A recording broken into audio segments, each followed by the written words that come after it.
take you to the comic shop. I'll let you read about Cyclops. I'll have you spending all you got. Comics Gate is looking hot. Blacklist.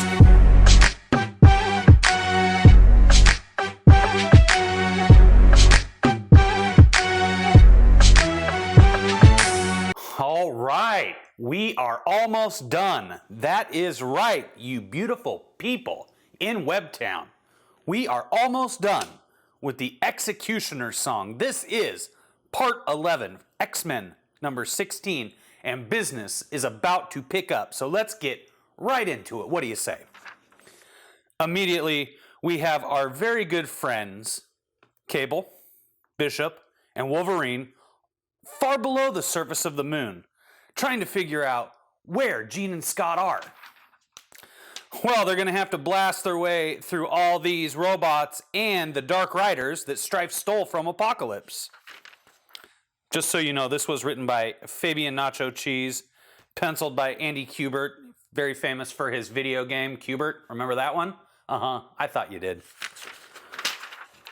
So, you know, they're blowing their way through all these villains, trying to make their way there. And they think they're about to finally bite it, you know, hold on, ribs shattered, punctured a lung, healing factor kicking in. Cable's like, so that means you'll be nice and healthy when we're overrun and killed? Death is not an option you should be considering today, Cable. As always, the X-Men fight together, and they fight for life. If the sight of their allies alongside their nemesis, Apocalypse, surprises the beleaguered trio, it is more than offset by the relief they feel at the timely rescue. So the other X-Men show up, and Stryfe is just watching all this like on a little hologram projector with Zero, and you know, he knows like it's about time for business to really pick up, and everybody's kicking butt. And then Stryfe has this great line, but how can they fight the inevitability of time? How can they stop the turning of the day, the crashing of the waves? How can they defeat me when I am their tomorrow? Pretty good, huh? The answer is simple. They cannot. He's like, let's go. It's time to go get Mom and Dad. And sure enough, there it is. He goes and gets Mom and Dad, and he's like, come on, we're going. We're out of here. Come, Mistress of the Future Storm. It's time for you and Father Misery to come out and play. Come out? No, he's dissolving the walls within his mind. Scott, he's walking us to the surface. How? Don't be so afraid. My telekinetic embrace will protect us from the ravages of the lunar surface. A little family stroll will do us all a world of good. Where are you taking us? Why, to the end, Miss Gray. To the bitter end. Bum, bum, bum!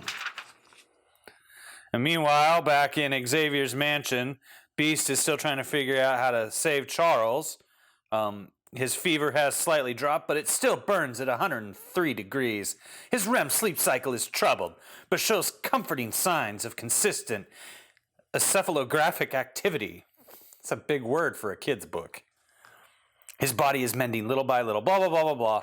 So then meanwhile, back on the surface of the moon, well, excuse me, they're not on the surface. They're inside of like the Stryfe's moon base. They're all fighting and fighting. Apocalypse is ready to go fight. He wants to find Stryfe. He wants to find the Dark Riders and defeat them. And they're having this big debate, you know. Bishop's so philosophical. And Bobby is just finally like, hetero Bobby is finally just like, well, let's say we stop philosophizing and go beat up some bad guys. And Bishop, of course, would that it were so simple, Robert. Would that it were so simple. Okay, Bishop. And so Psylocke and Storm and Wolverine are trying to figure out what the heck's going on. And Psylocke, who's like their only telepath left, she can kind of feel the imprint of Scott, but not Jean. And Wolverine's like, I caught Jean's scent too, Aurora. She should be here. Well, but we have to trust the only remaining telepath on our team. And Psylocke's like, I telepathically obtained an imprint of the coded lock sequence. Get ready. I suppose she should have a British accent. I might be screwing that up. Sorry. Still more Dragon Quest. And so she opens this door, and all of a sudden, Goddess! Vacuum, how? The door! Close it! Psylocke, I cannot control the gate. Oh, I'm sorry. I'm screwing up my voices here. This would be an African voice. So look, I cannot control the gale force for much longer. Bets, hurry! Almost have it. And she clicks the button and the door shuts.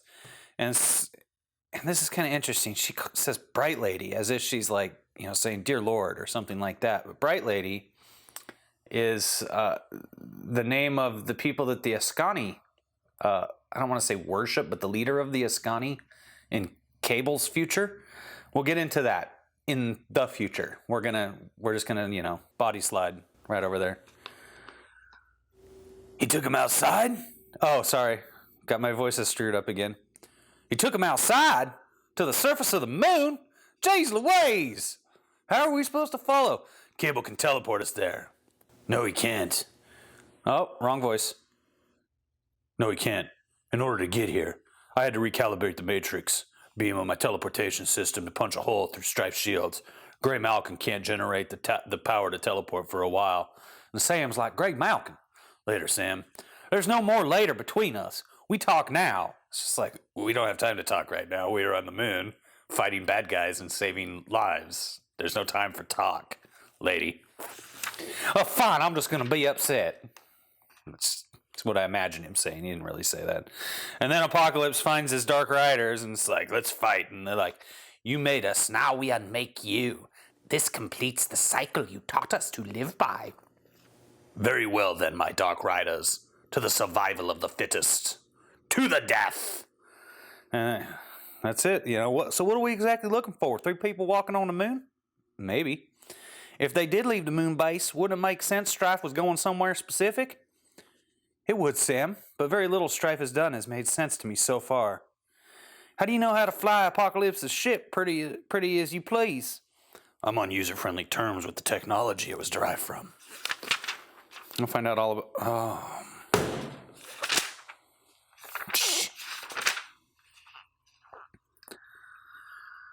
So then all of a sudden they find like this giant base, this other moon base on the other side of the moon. And that's obviously where Stryfe is going to have Jean and Scott, right? Oh, look, he's sleeping. He's so sleepy. And then all of a sudden Xavier wakes up inside the machine. The virus did it. Inside the machine is a man. Is he telling us the origin of the Matrix? Cable and Stryfe, Apocalypse and Sinister, Scott and Jean. I saw them inside and out. Professor, you're awake. Thank heaven. Please try to... Rain, Hank. I'm getting all my voices mixed up here. Rain, Hank, you don't understand.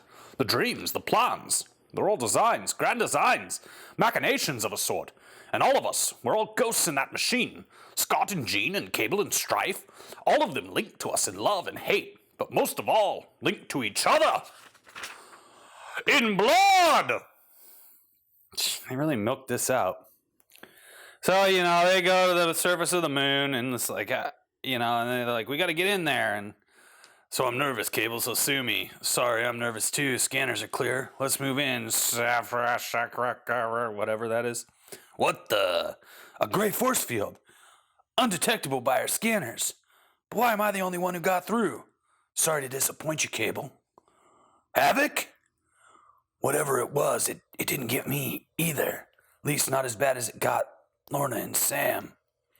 Which still, so see, like they're laying down, they're all in big trouble down there. Which still doesn't answer the question, why us? Come now, Nathan Dayspring. I would have thought the answer to be obvious by now. And you've always said you didn't need a crystal ball to predict it, haven't you? Let us have a chat, you and I, my failed brother. Let us talk of time lost and time gained, of twisted futures and lost pasts.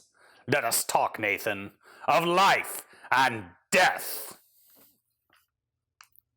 And I'm not sure why the Angel's here. I'm not sure why Magneto's here. I'm not sure why a Sentinel's here. I'm not sure why Colossus is carrying Charles Xavier on his back here. And it's not going to make any sense. It's just fun. Next week, in X-Force number 18, the conclusion to the X-CUTIONER'S song. It's Cable versus Stryfe in a fight to the finish. So, there we go. Oh, Hook. X-CUTIONER'S song, part 11, X-Men, number 16. Still rocking and rolling with fantastic art by Andy Kubert, Fantastic story by Fabian Nicieza, and we are going to rock right into part 12 next, right here on Testosterone. Oh.